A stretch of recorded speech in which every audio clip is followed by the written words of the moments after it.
Assalamualaikum warahmatullahi wabarakatuh. Innal hamdalillah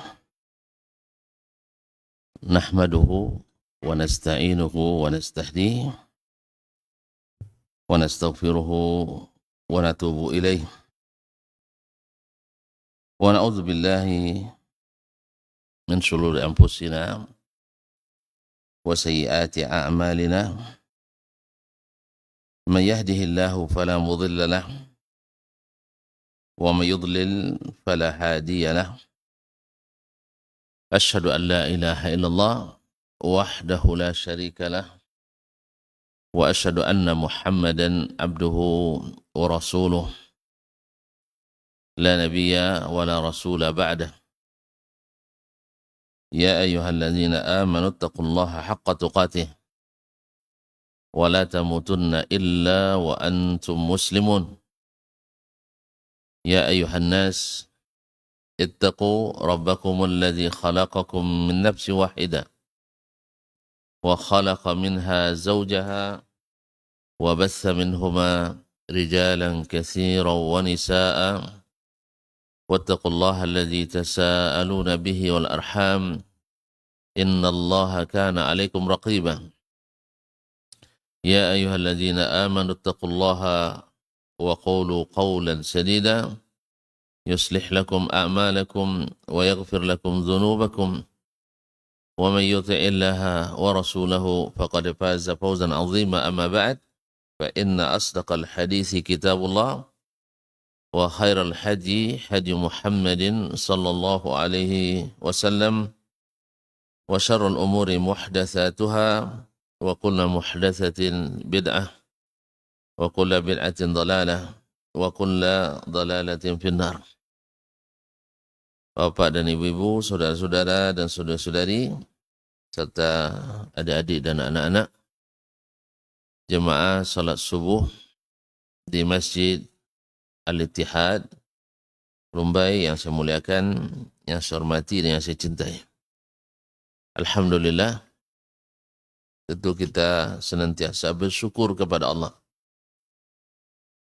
atas segala rahmat, nikmat dan karunia-Nya.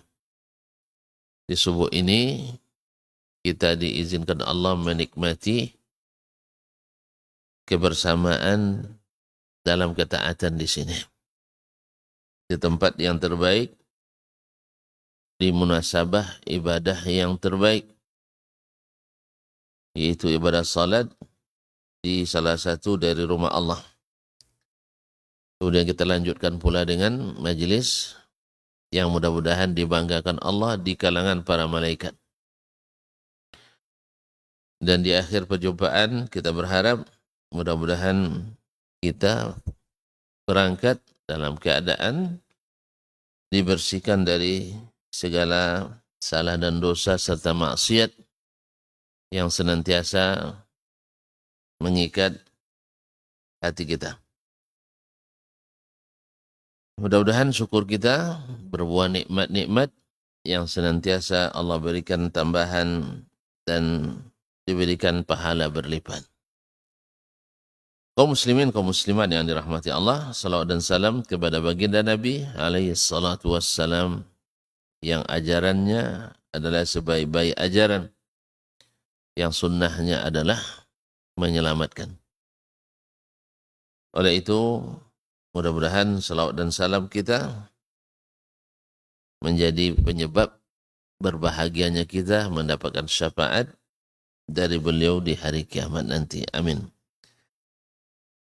Kaum muslimin dan muslimat dirahmati Allah, ini menjelang atau yang berkaitan dengan orang yang akan meninggal ini panjang cerita ya. Mungkin pertemuan terakhir. Ya, menjelang mati. Terakhir kemarin tentang wasiat. Wasiat orang yang akan meninggal. Mesti dia lakukan. Apalagi yang bersifat hal yang wajib dan mengikat. Yang berkaitan dengan harta atau segala bentuk akad. Yang mengikat dalam bentuk harta atau akad perjanjian. sebagian atau mungkin orang atau keluarga kita tidak mengetahuinya. Akan lebih-lebih lagi orang yang misalnya, mohon maaf ya, di sini nggak ada kayaknya. Orang yang nikah siri. Tahu nikah siri, Pak? Nggak tahu ya? Mau tunjukkan caranya? Orang yang nikah siri atau sirri. Nah, dari sirri sebenarnya. Itu nikah tidak diketahui oleh bininya. Tentu tidak diketahui oleh anak-anaknya. Karena kalau diketahui oleh istrinya pasti anak-anaknya mobilisasi. Jemput ayah kalian, jemput paksa. Nah, gitu. Nah, ini yang sering terjadi. Jadi kalau ada yang seperti ini, apalagi punya keturunan di tempat itu, di perkebunan yang baru. Nah, harus diketahui. Besok dah besar mereka nikah sama, kan bahaya nih. Menikah dengan adiknya atau dengan abangnya. Kita kan tidak tahu tuh. Ya, ketemu mereka ketika sekolah atau di tempat kerja atau di mana saja. Tertarik pula kan. Nah, ini kalau sudah jatuh cinta, payah menaikkan lagi. Kan ada jatuh kan. Nah, jadi itu bahaya. Nah, jadi maka saat itu karena kita udah mau mati, ya, orang tuh kasihan juga kan. Nah, kalau masih sehat bilang sama istri kan marah dia enggak. Atau setidaknya tertulis. Nanti kalau seandainya saya meninggal, itu di lemari itu ada surat wasiat. Nah, tapi sekarang jangan buka-buka dulu. Setelah mati baru dibuka, lalu dijelaskan. Ini sangat penting. Atau yang berkaitan dengan janji-janji atau utang yang belum terselesaikan. Supaya nanti bukan menjadi hal-hal yang memberatkan setelah kita mati. Nah, ini wasiat seperti yang dikatakan oleh atau diriwayatkan dari Nabi alaihissalatu wassalam. Nabi mengatakan, "Ma haqqu mri'in muslim yabitu lailataini wa lahu syai'un yuridu ayyusiya bihi illa wasiyatuhu maktubatun inda ra'si." Ada sebuah hadis Muslim, tidaklah ada hak seorang muslim yang tidur atau berlalu baginya 2 malam padahal ada sesuatu yang ingin dia wasiatkan. Kecuali wasiatnya sudah dia tuliskan inda ra'sihi, dekat kepalanya. Artinya bawah bantalnya atau yang mudah dijangkau. Jadi mau dituliskan wasiat itu. Dan masuk diantaranya adalah yang sebelumnya dipesankan kepada keluarga. Nanti jauh-jauh hari pun. Misalnya, tentuan misalnya punya amanah, titipan orang, lalu titipan itu kan dikhususkan dengan satu rekening tersendiri misalnya. Lalu katakan pada anak-anak, ini rekening ini dengan nomor ini, itu tidak ada uang kita di situ. Sah? Ini termasuk saya nih. Ada uang titipan orang, saya khususkan rekening. Tidak banyak yang risau pula. Nah, iya. Kadang banyak, kadang sedikit. Tapi lebih sering sedikitnya. Karena sering dicubit-cubit orang. Paham enggak? Nyampe tibuyanya. Nanti 2 pekannya. Alhamdulillah 20 pekan enggak balik. Nah, jadi sering terjadi begitu. Akhirnya saya ngansur. Ya, misalnya kalau 3 juta saya ansur sebulan 300.000 dari uang saya. Sambil nunggu. Kadang-kadang yang ditunggu enggak tiba-tiba juga. Itulah risikonya. Salah sendiri. Kenapa mau minjemin? Sah? Apalagi duit orang pula dipakai. Memang saya syaratkan pada yang nitip, uang ini boleh saya pakai. Nah, dia syaratkan pula, boleh dipakai dengan syarat pula. Bila saya mau, harus ada. Saya bilang siap laksanakan. Nah, akhirnya saya kayak orang punya duit terus. Sah? Karena duit orang boleh dipakai. Cuma pas repotnya, pas dia mau, uang sedang tidak ada. Tapi aman. Masih banyak saudara dan teman. Alhamdulillah. Yang di sini aja yang belum kayaknya ya. Berarti belum darurat sekali. Kalau darurat nanti saya hubungin. Jangan takut. Kalau ada yang mau dapat bagian, segera saya hubungi. Nah, alhamdulillah.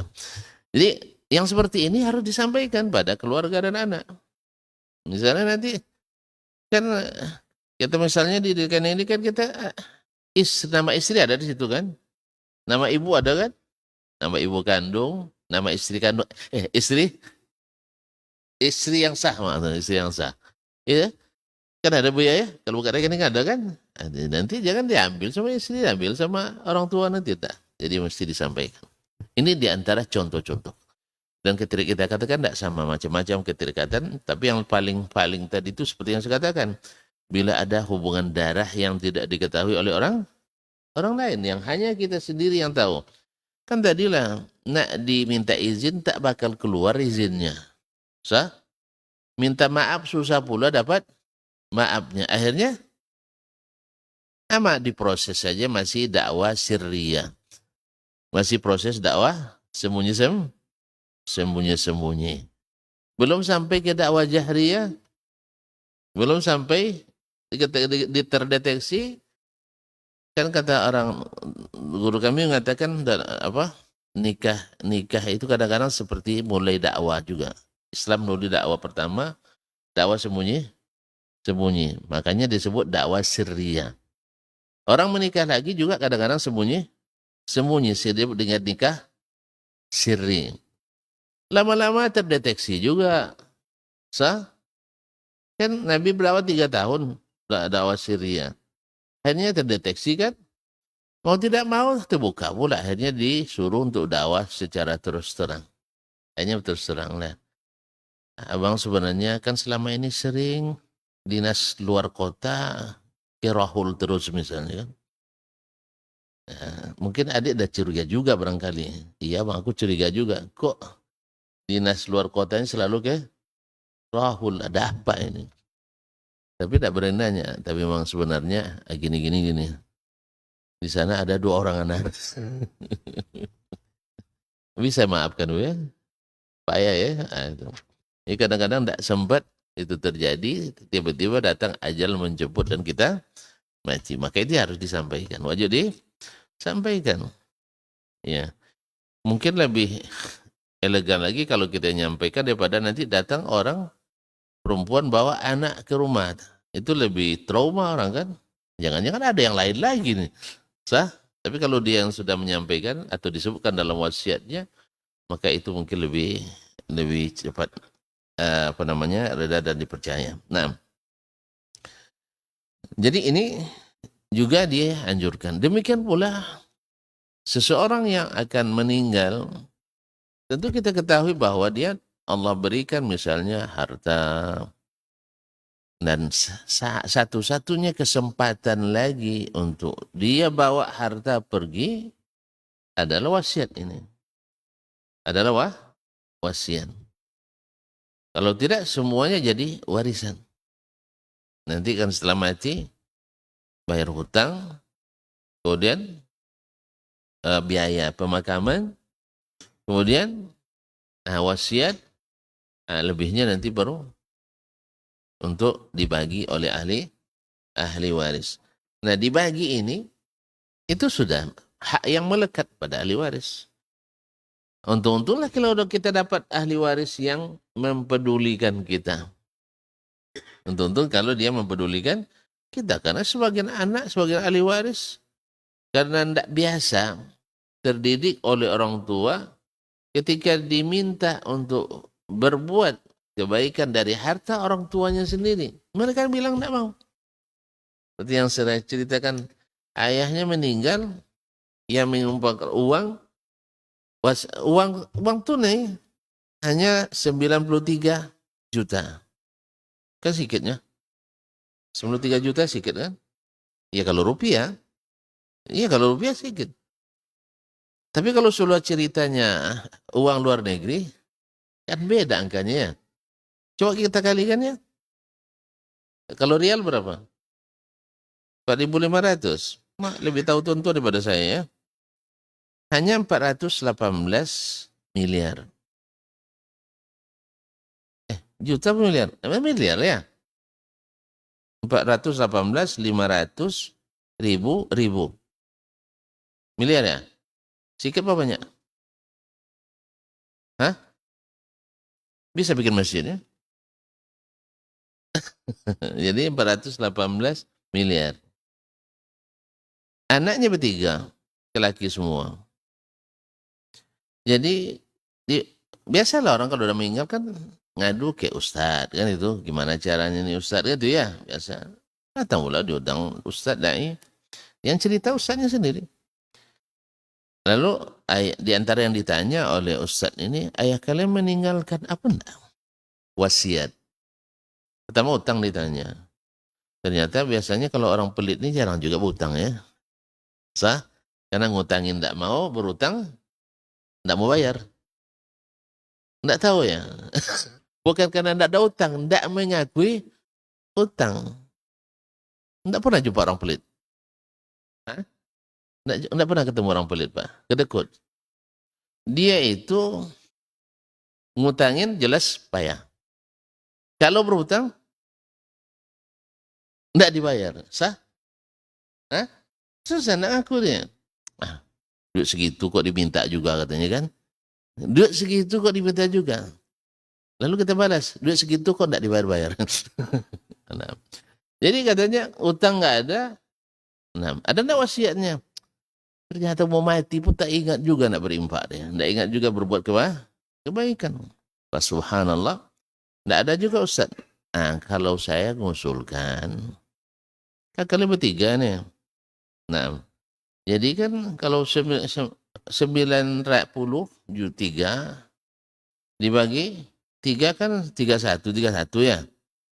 Nah, sekarang yang 3 ini bagaimana kalau kita infakkan atas nama orang tua kalian tadi. Nah, atas nama ayah kalian. Kan dia yang sibuk mengumpulkan uang ini. Apa jawaban anaknya? Coba bayangkan. Dia sendiri tak pernah mikirkan dirinya. Masa kami pula yang mikirin? La haula wa la quwata illa billah. Ini anak gimana ini ya? Kayaknya mustahil ya. Kalau bukan karena kisah nyata, mustahil rasanya ya. Baru meninggal, kemudian uang yang sebanyak itu, ini kalau dibagi 3, berapa mereka dapat? 139 miliar. 139 miliar habis dimakan no? Sampai mati. Habis dimakan sampai mati. Tonton ragu kayaknya. Saya itu makan tonton sehari. Nah, siapa yang paling tinggi biaya mahal sehari? Kalau ukuran Indonesia, kita biasa 10.000 sekali makan. Sah? Sah? Nah, 30.000 sehari. 30.000. Sah? Dikali 3. Kali 365. Anggota keluarga berapa orang? Biasanya tinggal 2. Anak-anak sudah pisah sama kita, sah? Nah, enggak lah. Anak 2 pula, 4 orang. Baru 43 juta setahun. Berapa kira tinggal umur lagi? Nah, kita bikin 100 lah. Jangan 10, 100 tahun lagi. Baru 4 miliar. Sah? Masih sisa berapa? 45 miliar lagi. Dan untuk makan. Nah, saya makannya di restoran Jepang terus susah. Tidak masalah. Kita hitung. Nah, setiap hari. Suka makan makanan mentah tuh. Jadi, dimakan tak habis. Bahkan dinikmati pun insya Allah juga. Tak habis apalagi kalau dikembangkan. Tapi anaknya bilang serentak. Dia sendiri tak pernah mikirin dirinya. Masa kami pula mikirkan? Jadi memang buah tak jatuh. Jauh dari pohonnya. Apalagi buah condong pula. Pohon condong. Allah musta'an. Nah, jadi ini yang dikhawatirkan. Iya, ini yang dikhawatirkan. Makanya dinasihati orang untuk menulis wasiatnya. Karena wasiat itu siapapun takut untuk tidak dibagikan. Sah? Takut orang. Cuma orang tidak takut wasiat Allah tidak dilaksanakannya. Nah, itu masalahnya. akhirnya terjadi hal-hal yang tidak diingin di belakang hari. Baik. Ini barangkali sudah maklum semua. Kemudian ada hal yang disebutkan oleh Syekh dan ini juga sangat penting. Qala hafizahullah wa yustahabbu lahu kadzalika ayusi ahlahu bi taqwallahi azza wa jalla wal muhafazati ala awamirih wat tamassuki bi sunnati nabiyhi sallallahu alaihi wasallam. Dianjurkan pula orang yang akan meninggal berwasiat kepada keluarganya. Untuk apa? Senantiasa bertakwa kepada Allah dan menjaga perintah-perintahnya. Ini sebaik-baik wasiat yang lebih baik daripada wasiat harta. Karena harta tak seberapa, tapi ketakwa adalah bekal yang tak habis. Fatazawwadu fa inna khairaz zadi taqwa. Jadi kalau anak keluarga kita tinggalkan dalam ketakwaan, tak ada yang perlu dirisaukan. Miskin mereka, Allah akan mengurusnya. Kaya mereka, Allah akan menjaganya. Jadi pejabat mereka, Allah akan membimbingnya kalau dia bertakwa. Tapi kalau seandainya tidak bertakwa, miskin bikin masalah, kaya juga tidak pernah kenyang, jadi pejabat bikin, ketika menjabat korupsi dia.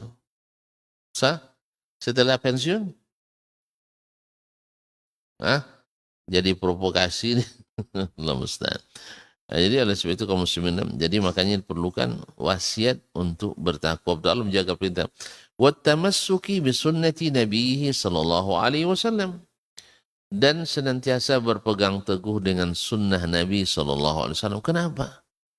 Karena kita ingin anak-anak keturunan kita, saudara dan kerabat kita, andainya kita masuk surga, mereka bergabung dengan kita. Tidak cinan tuan-tuan, tidak pengen ketika kita di akhirat nanti berkumpul kembali. Dah bosan nampaknya. Subhanallah, sekarang nih meninggal ayah kita lepas dengan apa?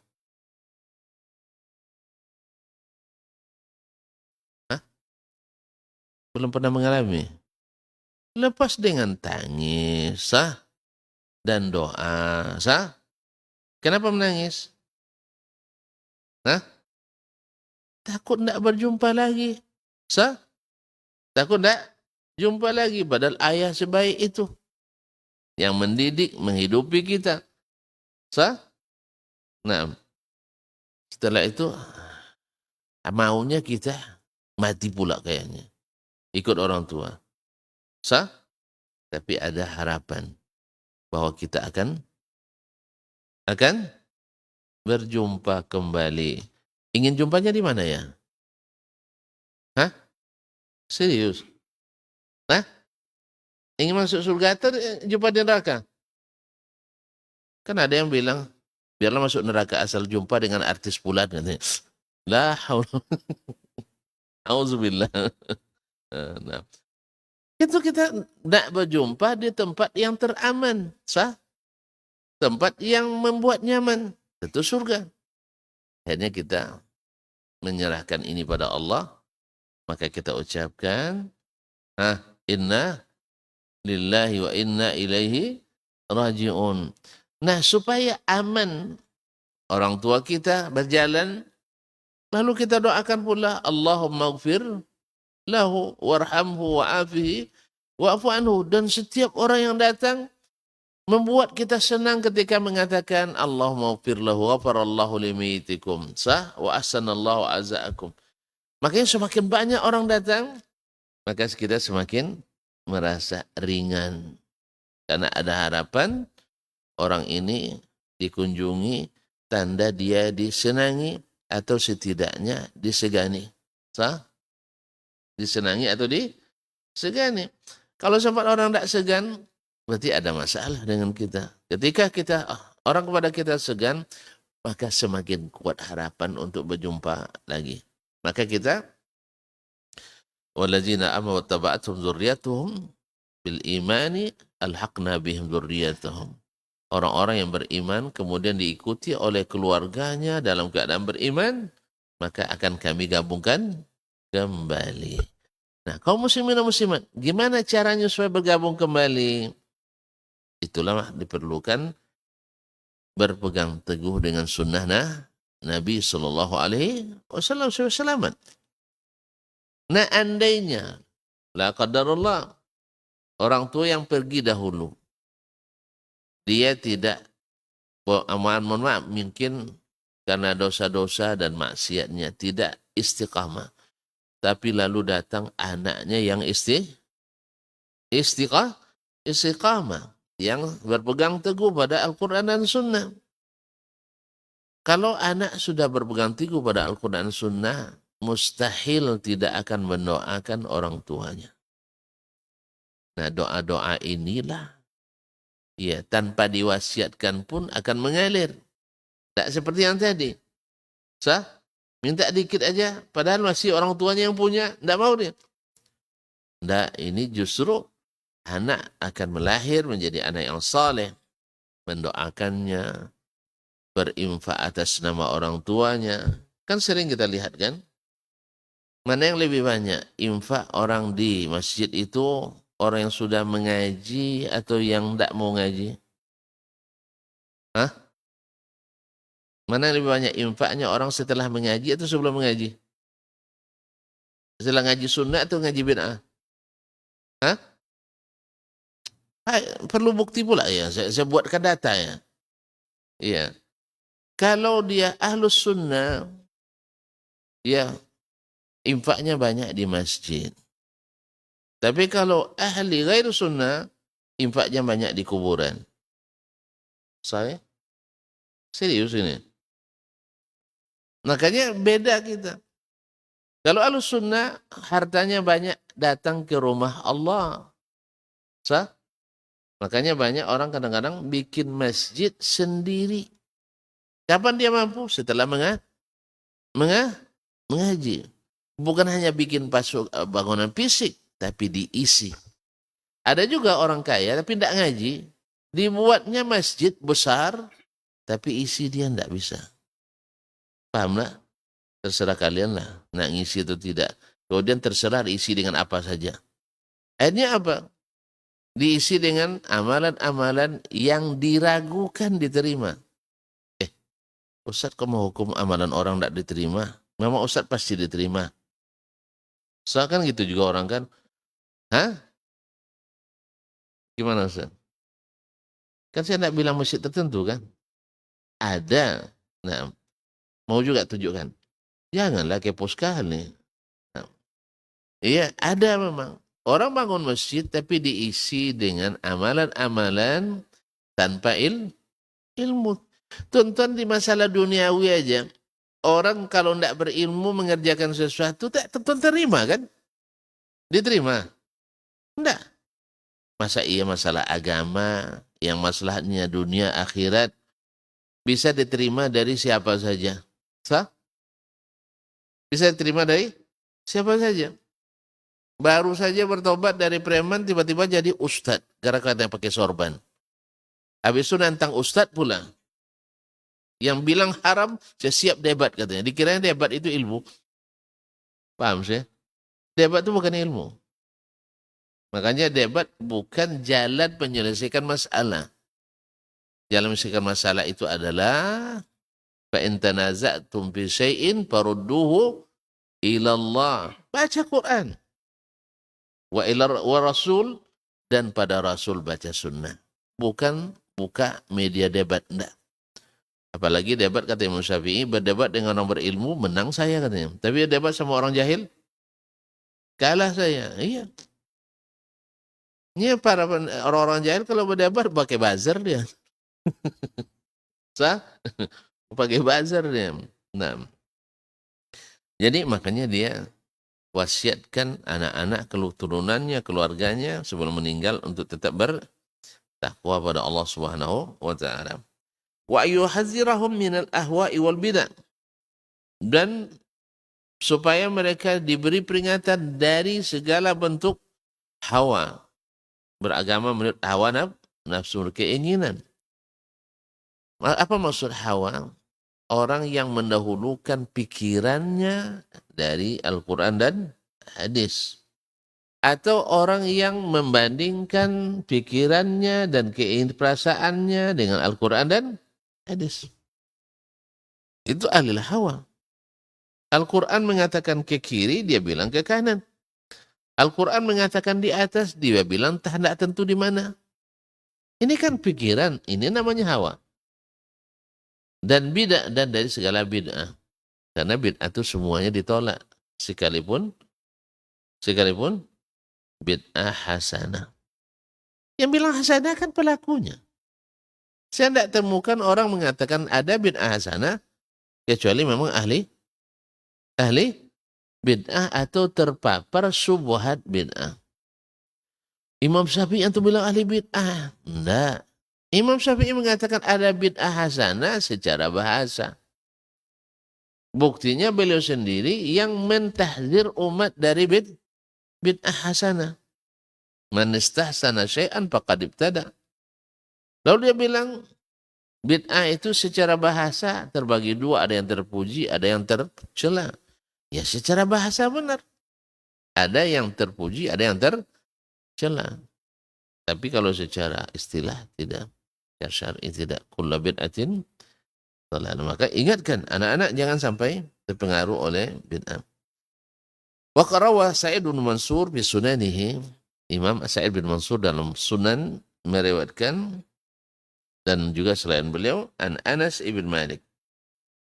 Dari Anas ibn Malik radhiyallahu anhu, qadimu Rasulullah sallallahu alaihi wasallam, qala, dia berkata, kanu yaktubuna fi suduri wasayahum, mereka sering menulis di pendahuluan wasiat mereka. Ini ada wasiat nanti tentang harta atau tentang apapun, tapi di awal wasiat mereka selalu menulis di awalnya. Kalau mereka bilang Anas, kan sahabat tuh, dia bercerita tentu tentang Anas bin Malik, kan sahabat Nabi. Kalau dia bilang mereka dulu, berarti yang dia maksud siapa? Orang jahiliyah. Tentu sahabat pula. Selalu menulis di awal wasiat mereka, Bismillahirrahmanirrahim. Bismillahirrahmanirrahim. Kenapa? Karena Bismillah itu berkah. Bismillah itu adalah pahala, kebaikan. Kullu amrin zibalin la yubda'u bi bismillah fa huwa ajzam. Seluruh segala sesuatu yang penting tidak dimulai dengan bismillah terputus keberkahannya, terputus pahalanya. Maka dimulai dengan Bismillahirrahmanirrahim. Hadza ma wa awsa bi fulan ibn fulan. Ini wasiat si fulan bin fulan, maksudnya dirinya sendiri. Awsa annahu yashhadu an lahu la ilaha illallah wahdahu la syarikalah. Dia berwasiat untuk tetap berpegang dengan kalimat tauhid la ilaha illallah. Tiada yang berhak diibadati kecuali Allah. Bukan tidak ada yang disembah. Tak, banyak yang disembah. Tapi yang disembah dengan hak hanya Allah. Makanya kalimat bihaqqin itu adalah sesuatu yang tidak boleh ditinggalkan. Tidak ada yang disembah dengan hak. Bukan tidak ada yang disembah. Semua apa aja disembah orang. Tapi yang disembah dengan hak illallah, kecuali Allah, hanya Allah SWT. Wa anna Muhammadan abduhu wa rasuluh, dan bahwa Muhammad sallallahu alaihi wasallam hambanya. Makanya tidak boleh ditinggikan melebihi derajatnya. Siapa yang paling tahu derajat Nabi? Allah Subhanahu wa taala. Maka tempatkan dia di tempat yang Allah letakkan. Subhanalladzi asra bi 'abdihi. Maha suci Allah, Allah lagi yang maha suci. Bukan Muhammad sallallahu alaihi wasallam. Allazi asra bi 'abdihi, yang telah memperjalankan hambanya, diberikan kemukjizatan yang tak bisa dilakukan orang. Ya. Perjalanan 1 bulan pergi 1 bulan pulang dilalui dalam waktu tak sampai 1 malam. Terus naik lagi ke Sidratul Muntaha, ke langit. Ya, ini syekhnya baru sampai ke bulan dah. Hebat pula syekh daripada Nabi alaihissalatu wassalam. Kadang-kadang melupakan Allah pula gara-gara syekh tadi. Makanya Allah ingatkan Muhammad sallallahu alaihi wasallam walaupun sampai ke Sidratul Muntaha, sampai melewati langit ketujuh, tapi tetap hamba. Yang kedua, dia tidak sanggup melakukan itu kecuali dengan kekuasaan dan izin Allah. Makanya wali-wali itu tidak bisa. Ini sampai pula dikatakan, Allah kalau ingin bikin musibah, minta izin ACC dulu dengan wali pulan, Habib pulan. Kalau di ACC, turun azab. Kalau tidak di ACC, tidak turun azab. Gini-gini aja cerita masalah amu ni, woy. Ini tahayul setu-setu doh, musim qamwa, masa berhela. Masih juga yang percaya tahun sekarang. Ya, nanti kalau tanya sama mungkar nangkir, bilang jemaah, mama. La haula wala quwwata. Jadi kaum muslimin dan muslimat dirahmati Allah. Sayyiduna Muhammad SAW ya, sampai ke langit ketujuh. Ini baru paham bahasa semut, dah mulai pula. Semut aja tidak paham bahasa dia. Dia paham bahasa semut. Bahasa semut yang dia bilang tu semut saja tidak paham. Ini tahayul seperti ini. Nanti tanya sama mungkar nangkir, bilang dia anggota ormas ini. Aman tu. Atau pengikut wali fulan. Atau pengikut Habib fulan. Ini jahiliyah seperti ini kaum muslimin. Memang laku ketika kita tidak berilmu. Memang laku kalau kita tidak ngaji sunnah. Ya, kalau ngaji bid'ah, laku yang seperti ini. Makanya disinilah pentingnya untuk mengaji sunnah Nabi alaihissalatu wassalam. Ya, yang pulang, tapi ada orang bilang sunnah ribih. Ini sunnah kok menganggap belajar sunnah itu sesuatu yang menakutkan. Kalau dia memang ada sunnah, seharusnya belajar sunnah justru sesuatu yang menggembirakan. Nasallallahu alaihi wasallam. Wa anna sa'ata atiyatun la raiba fiha. Bahwasanya kiamat itu pasti datang, tidak ada keraguan padanya. Wa anna Allah yab'atsu man fil qubur. Dan Allah pasti membangkitkan orang yang ada di kuburan. Ini si wasiatnya, Masya Allah. Nah, kalau sudah antum tulis wasiat seperti ini, khawatir lagi antum mati kan? Enggak kan? Semuanya. Nah, sudah diwasiatkan. Wa awsa man taraka min ahli ittaqullah. Dan dia mewasiatkan siapa yang masih hidup di antara keluarganya untuk bertakwa kepada Allah.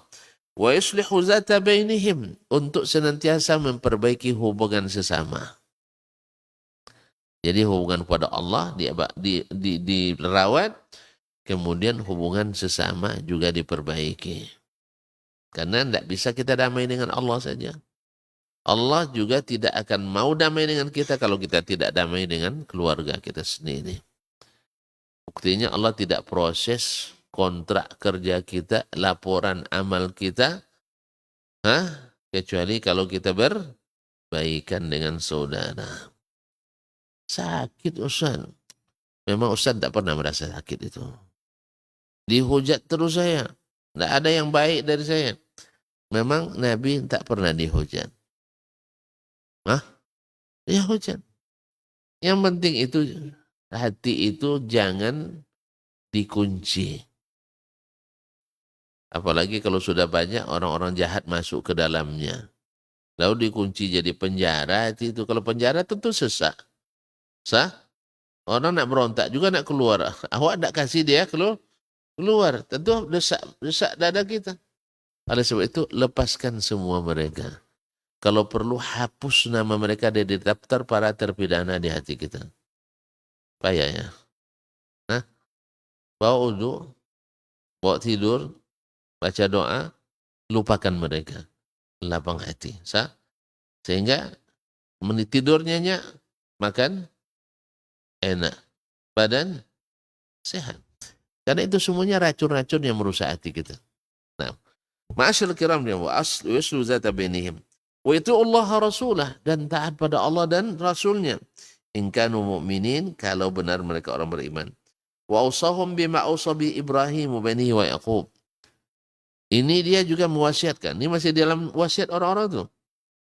Apa yang diwasiatkan dulu oleh Nabi Ibrahim dan Nabi Yakub kepada anak-anaknya. Apa wasiatnya? Ya baniyya, wahai anak-anakku, innallaha astafa. Sesungguhnya Allah telah memilihkan lakumuddin, untuk kalian agama. Fala tamutunna illa wa antum muslimun. Janganlah kalian mati kecuali dalam keadaan muslim. Dalam keadaan fitrah. Dan fitrah itu adalah Islam. Maka matilah dalam keadaan Islam. Kemudian, وَيَنْبَغْ أَيُّصِيَهُمْ, dan patut pula, kata Syekh, patut juga diwasiatkan, atau orang yang akan mati mewasiatkan, بِأَيُّجَحِزَ أو يجهز أو يدفن على sunnah, supaya diselenggarakan dan dikuburkan mengikuti sunnah. Sebab kalau tidak mengikuti sunnah, ribut, lama, sah, akan lama jadi punya. Prosesnya itu, Masya Allah, sampai terakhir di kuburan diazankan pula. Padahal waktu sholat dah masuk. Mereka masih azan di kuburan. Waktu sholat asar, kadang zuhur dah masuk tuh. Sempat juga azan di kuburan. Harusnya mengejar masjid kan. Ini enggak, azan pula kuburan. Setelah dikuburkan, ditalqin pula. Ya, pakai tahlilan. Lama prosesnya. Padahal jenazah itu secepat mungkin. Memang tidak sampai doa setelah dikuburkan. Harus pula ditunggu, dipajang dulu dia lama-lama depan kita. Kemudian nanti setelah diangkat, suruh pula menyuruh ke bawah. Anak pertama, anak kedua, anak ke-19. Habis itu nenek, cicit, cucu, semuanya menyuruh di bawah jenazah itu. Di mana? Masih azan juga di situ. Banyak azannya. Subhanallah. Jadi memang kalau tidak mengikuti proses sunnah, bikin ribet dan ribut. Ketika ada orang membiasakan meninggal hari menuju hari, ya, tentu tambah ribut kan? Kan bikin ribut. Kalau tidak dibuat. Kalau dibuat pun bikin ribut juga. Apa sebab? Panggillah keluarga. Gimana nih? Duit nggak ada, kita harus juga berdua-dua. Akhirnya minjam. Atau kadang-kadang sesama, kamu ngasih cuma 1 juta. Ini kan perlu 8 juta ini. Kita bertiga cuma. Kan? Tidak usahlah dibuat lagi, Kak. Nanti apa kata orang? Oh, ternyata apa kata orang? Akhirnya banyak pula yang bertanya, Ustaz, di depan rumah saya meninggal, mereka yasinan, Ustaz. Tidak ikut, apa kata orang? Dan ikut, apa kata Allah? Akhirnya yang diikuti kata orang. Nah, yang seperti ini, semua yang bersedekah di rumah, apa kata orang? Yang ikut pengajian, kalau tidak ikut, karena memikirkan apa kata orang. Tujuan amalan itu untuk apa? Menyedekahkan pahala. Kalau yang dipikir apa kata orang, ada pahala. Itu mana yang nak dihadiahkan lagi? Ini yang kadang-kadang tidak terpikir oleh kita, para pelaku bid'ah ya. Hasanah. Oh, bid'ah hasanah. Nah, ini yang tidak terpikir oleh kita. Dan itu kenyataan. Ini kan termasuk pelaku, mah. Pemimpin doa termasuk pelaku enggak? Kalau makan kambing dulu, awak makan kambingnya tuh. Cuma untung waktu itu saya enggak doyan kambing, enggak bisa makan kambing. Setelah tahu enaknya, akhirnya jamak takhir tanpa qasar. Iya, sampai umur 23 tahun saya enggak makan kambing. Tidak tahu enaknya karena tidak diajarin sama orang tua. Jadi kaum muslimin dan muslimat yang mengadakan cenderung untuk ria. Yang ikut melaksanakan cenderung takut dikucilkan oleh masyarakat. Berarti niatnya apa? Lillah atau li ghairillah? Serius ini, tonton jangan nuduh orang, weh. Jangan nuduh orang. Tuduh sajalah kami, Bu ya. Kami pergi dulu malam penyisihan, sikit peserta. Semifinal dah mulai banyak dikit. Malam final melimpah. Padahal pertandingan biasanya final sedikit peserta kan? Kan? Apa rahasianya kenapa malam finalnya lebih ramai? Malam penyisihan goreng ubi, godok balado. Ibu ya? Mbah paham beliau tuh. Nah. Awak pelaku ya kan? Iya. Nah, yang kedua kalau bagus hidangannya lama doanya. Tapi kalau sikit hidangannya pendek doa. Ustaz. Makanya lah cerita-cerita kadang Allahumma kasir kuahu katanya. Ya Allah banyakkan kuahnya. Di karang-karang doa kata. Yang penting ada rasa bunyi bahasa Arabnya kan. Nah Allah Ustaz. Itu orang yang tidak saya ya. Cerita buya kami dulu ada yang begitu. Jadi kaum muslimin dan muslimat dirahmati Allah SWT. Kenapa malam semifinal lebih ramai dan meningkat? Kalau tadi gorengan, di semifinal udah mulai sate, miso, itu. Malam final, itulah keluar nasi, ya ada rendangnya, ada goreng ayamnya, sah? Nah itu. Akhirnya sering diartikan oleh sebagian, tidak semua ya. Diartikan sebagian perbaikan gizi anak pondok. Ya biasanya kan goreng ubi, keripik ubi kan, pucuk ubi. Kalau boleh makan batang ubi pun mungkin digoreng juga. Nah, akhirnya pas ada yang ngundang tuh, akhirnya doanya kadang-kadang diselipkan juga. Allahumma banyakkan orang mati. Nggak itu nggak ada. Jadi kaum muslim itu. Jadi yang mengadakan merasa tertekan oleh kebiasaan. Kalau kita tak diadakan nanti dituduh orang tua kita mati seperti matinya kucing.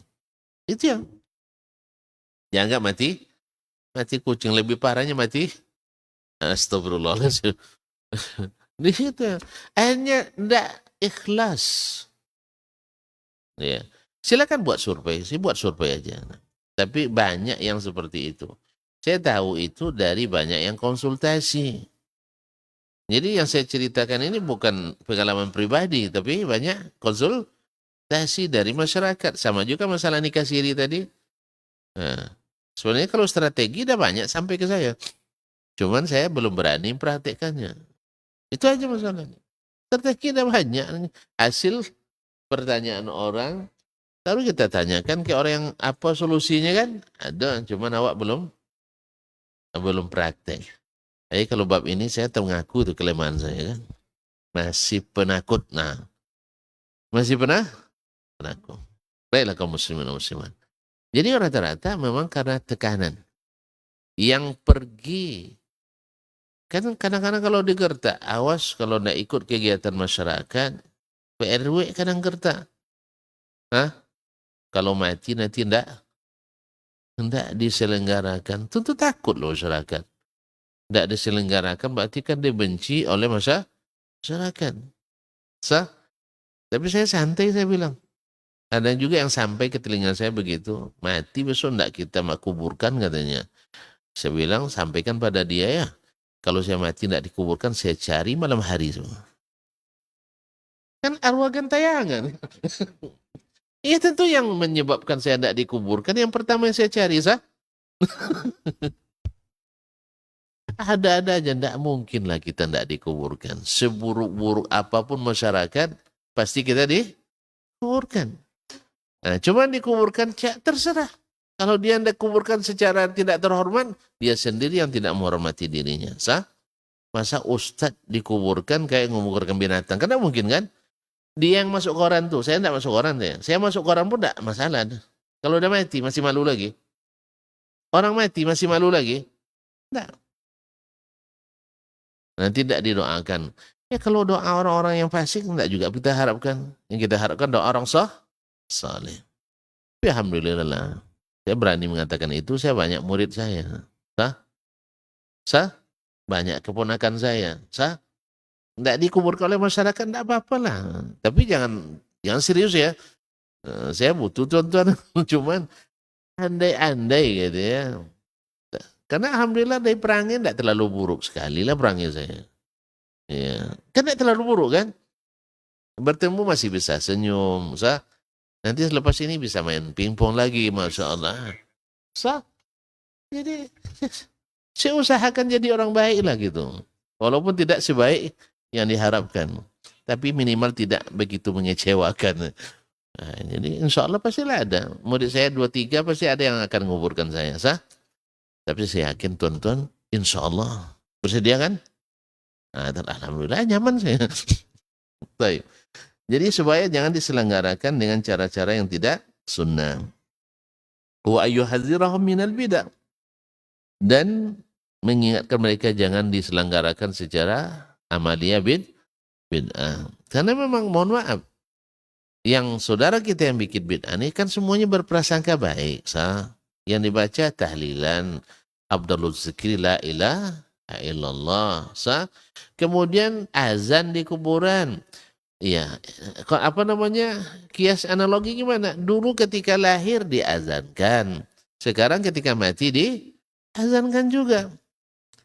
Jadi seolah-olah Nabi tidak paham. Kan kalau benar, Nabi yang mengazankan orang lahir. Tapi kenapa orang mati tidak diazankan beliau? Tidak pandai Nabi analogi itu. Nabi tidak pandai berkias. Pandai. Berarti itu tidak disamakan. Orang mati dengan orang hidup kan tidak disamakan. Itu kalau hadisnya sahih. Masalah azan kan orang baru lahir kan juga diperselisihkan ulama tentang keabsahan hadisnya. Ada yang mengatakan hadisnya dhaif dan ada pula yang mengatakan hadisnya hasan. Seperti Ibnu Qayyim dalam Tuhfatul Maudud fi Ahkamil Maulud, beliau cenderung menguatkan itu. Dan juga Imam Al-Baihaqi dan yang banyak. Yang mendhaifkan juga banyak. Tapi yang jelas andainya benar itu sahih dari Nabi. Tidak ada satu riwayat Nabi mengazankan orang mati.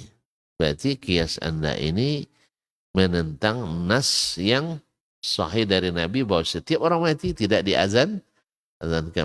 Lalu dia bilang tak semua yang ditinggalkan Nabi mesti kita tinggalkan. Berarti antum tidak mengikuti Nabi alaihissalatu wassalam. Karena yang ditinggalkannya kita harus tinggalkan pula. Kecuali yang, ini bab ini kan banyak. Memang tidak secara mutlak. Semua yang ditinggalkan Nabi, mesti kita tinggalkan. Nah, ada yang mesti ditinggalkan, dan ada yang boleh dilakukan. Ini ada perinciannya. La siyam khasyi uqu syai'in min zalik. Khususnya kalau dikhawatirkan itu terjadi. Misalnya tinggal di lingkungan yang kurang memelihara sunnah. Nah, atau kana lil bid'ah rawajun fi mujtama'ihi, atau lebih laris bid'ah di masyarakatnya. Waqad awsa Abu Musa radhiyallahu anhu, Abu Musa sahabat Nabi alaihi salatu wasallam, ketika hina hadarul maut berwasiat ketika datang kematian, faqala idzan talaqtum bi janazati, apabila kalian bawa jenazahku, fa asri'u biyal mashi, maka percepat langkah kalian. Jadi artinya jangan banyak prosesi. Wala tutbi'uni bimijmar. Jangan diiringi saya dengan iringan api obor. Kadang-kadang diiringi dengan api. Nah, wala taj'alanna ala lahdi syai'an yahulu baini wa baina turab. Dan jangan jadikan sesuatu yang menghalangi badan saya menyentuh tanah. Biarkan saya seperti yang dalam sunnah, yaitu tetap menyentuh, diletakkan di tanah. Wala taj'alanna qabri binaan. Oi, jangan dibina kuburan saya. Oi, Ini sebagian orang, nah, besok kalau Buya meninggal ya, kuburkan depan mihrab dan bikin apa namanya batu kualam, supaya nanti orang senang mencium saya. Kan banyak kuburan dicium orang kan, diusap-usap. Apa gunanya itu ya? Ngusap-ngusap kuburan tuh. Oh, ngalep berkah. Ngalep berkah ya? Masa? Itu kualamnya dari apa? Dari Italia. Banyak keberkahan di Italia. Allah musta'an. Iya. Kemudian wa asyhidukum anni bari'un min kulli haliqatin, saya bersaksikan kepada kalian saya terlepas diri dari setiap haliqatin, wanita yang membotakkan rambutnya datang musibah. Dulu orang-orang jahiliyah kalau datang musibah dia botakin kepalanya. Wasaliqatin, dan orang yang mencakar-cakar kulitnya, aura khariqatin, atau merobek pakaiannya. Jadi memang dulu di masa jahiliyah itu, mungkin di tempat kita juga mungkin tidak terjadi. Orang yang menangis itu dibayar. Tentu kalau dibayar kan banyak gaya nangisnya kan. Nah itu. Jadi karena memang di masa jahiliyah semakin banyak wanita yang menangisi, berarti jenazah ini semakin naik reputasi. Paham? Semakin banyak yang menangisi, semakin banyak naik reputasi. Mungkin untuk hari ini, mohon maaf ya kalau saya salah. Semakin banyak yang kirim papan selamat berduka cita, semakin membanggakan diri. Masya Allah, ada ucapan selamat dari Profesor Pulan, ada dari Kadis Pulan, dari Gubernur juga ada. Padahal anggaran diambil dari dia. Atas nama Pak, ada yang bayarkan itu, paham aja lah. Ada yang kan tinggal telepon. Ustaz Dasman, gimana perusahaan? Bagus Pak, ini ada Profesor meninggal, tolong kirim papan bunga ya. Terbaik, yang paling besar. Atas nama? Ya tentu atas nama saya lah.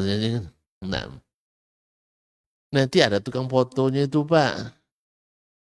Ya, untuk memeriksa. Nggak tahu tuan-tuannya. Tahu kan? Nah itu, makanya semakin banyak papan bunganya, semakin naik reputasi. Akhirnya menjadi hutang pula. Sehingga kalau meninggal yang ngirim nanti, wajib dikirim lagi, kita yang bikin ribet sendiri. Memang doa lewat papan lebih manjur ya daripada doa. Mana yang lebih afdol? Doa lewat papan bunga atau lewat apa? Ini yang pedagang floris marah sama saya. Kan saya tidak larang tuntun untuk bikin bunga. Buatlah perhiasan, tapi bukan untuk selamat berduka. Ini bikin ribet. Ya, duit yang dibelikan itu, tuan-tuan letakkan di amplop, lalu letakkan di saku orang yang mendapat musibah, itu lebih bermanfaat. Mana tahu sang mayit itu meninggalkan hutang. Mungkin dengan uang yang antum berikan itu, dia pejabat, tidak ada hutang, jangan sangka. Banyak pejabat yang belum pulang modal. Tiba-tiba modar. Serius ini. Untuk jadi pejabat ada uangnya ya? Ada ya? Jangan ngada-ngada tuan-tuan. Dia lulus tes bukan pakai tas. Lulus tes. Nah, mana tahu ketika tasnya belum balik, dia meninggal. Alangkah baiknya papan bunga itu dijadikan uang. Nah, kirim uang, kalau papan bunga berapa? 200 ya. Kalau yang besar 500 kali sejuta, kali 1.000 orang. Ada 1.000 ya. 100 saja dulu ya. 100 kali 500, 50 juta. Masya Allah. Minimal untuk menuju hari dah cukup ya. Mana tahu antum juga yang suka menuju hari kan? Daripada dia mikir orang lagi, dah sudah ada dana. Tidak perlu kelahi lagi sama keluarga kan. Tidak perlu lagi mikir masyarakat. Duit sudah ada. Dimakan lebih baik daripada dilihat ya. Sah? Mana tahu. Jadi oleh itu kaum muslimin dan muslimat dirahmati Allah. Kata beliau, jangan dibangun kuburanku. Dan saya berlepas diri dari setiap orang yang wanita yang mencukur rambutnya karena datang musibah atau cakar-cakar kulitnya atau yang merobek bajunya dari depan. Qalu sami'ta fihi syai'an? Mereka bertanya, apakah engkau mendengar ada hadis tentang itu? Qala na'am. Iya, min Rasulillah sallallahu alaihi wasallam, dari Rasulullah sallallahu alaihi wasallam. Hadis riwayat Imam Ahmad. Nah, mudah-mudahan dengan demikian Allah berikan kita husnul khatimah. Amin ya rabbal alamin. Dan semoga dijauhkan dari hal-hal yang tidak berguna. Dan dijauhkan pula dari segala tuduhan dan fitnah. Memang berat kadang-kadang, tapi kalau hati kita dengan iman terasa lapang. Sah? Iya, orang bicara tidak akan pernah habisnya. Tapi kalau bicara mereka tak berpengaruh pada kita. Tapi kalau Allah yang menghujat kita, itu yang tidak ada lawannya. Dan nanti bermasalah kita. Oleh sebab itu, jangan pikirkan kata orang, tapi pikirkan kata sang pencipta orang tersebut. Nah, tapi kalau dalam keadaan darurat, ada tekanan yang tak bisa dielangkan dan berat, tentu ada fatwa khusus dalam masalah itu. Sah? Kalau tidak hadir, Ustaz disuruh pindah malam itu juga hanya. Hadirlah. Akan makan tuh. Sah? Mana tahu, kan ini kan masalahnya, kan setiap orang kan beda-beda keadaan kan. Sah? Kalau saya disuruh pindah-pindah sementara dulu. Sah? Nginap rumah saudara, besok balik lagi. Kan malam itu suruh pindah kan? Nanti balik lagi. Nah, kalau rumah kita di situ. Atau bilang alasan, kan rumah saya belum laku dijual. Nanti kalau buat tuan-tuan beli, saya pindah hari ini juga. Nah, belilah. Insya Allah. Tidak akan sampai begitu. Paling-paling hanya cerita, 2-3 hari, 2-3 bulan, habis itu hilang dan menguap. Alhamdulillah, kalau kita istiqamah, orang paham bahwa Ustadz akan ikut acara ini. Kenapa dia ikut? Oh, itu lain tuh. Nah, namanya paling banyak. Ada Wahabi, ada Salafi, ada Silafi, ada macam-macam. Itu juga tak akan mengurangi martabat kita. Alhamdulillah. Gaji tak berkurang gara-gara gelar itu. Saya rezeki juga tak hilang gara-gara gelar itu. Biarin aja lah. Wallahu musta'an. Baik, kita tutup aja ya. Kayaknya di luar sudah terang, dalam sudah jelas. Sudah selamat menunaikan ibadah puasa. Imanan wa ihtisaban. Mudah-mudahan kita dapat semuanya jadi pemenang. Karena semuanya bisa menang ya. La'allakum tattaqun. Saya juga mohon maaf ya, karena selama kita bergaul kita tentu ada yang salah. Tidak mungkin tak pernah bersalah. Sebab itu saya juga minta maaf. Nah, kalau tuan-tuan tidak ada orang baik-baik semua, ini mana ada salahnya. Ya. Kalaupun ada, saya tadi saya katakan, saya tidak mau menyimpan nama orang bersalah. Ya, saya tidak mau hati saya berat. Ya, karena banyak lagi cobaan-cobaan yang lain. Sah? Nah, makanya yang kecil-kecil itu bagi saya tidak masalah. Nah, mau ya? Kalau tidak mau saya tambah kaji biar. Ya tentu saya bahas masalah itu kan. Tapi alhamdulillah tuan-tuan telah memberikan kemaafan, dan saya juga mudah-mudahan hati kita lapang menyambut tamu yang mulia ini. Semoga berkesan. Wallahu ta'ala alam. Wassallallahu ala nabiyina Muhammad wasallam. Wa subhanakallah bihamdik. Asyhadu an la ilaha illa anta astaghfiruka wa atubu ilaik. Wassalamualaikum warahmatullahi wabarakatuh.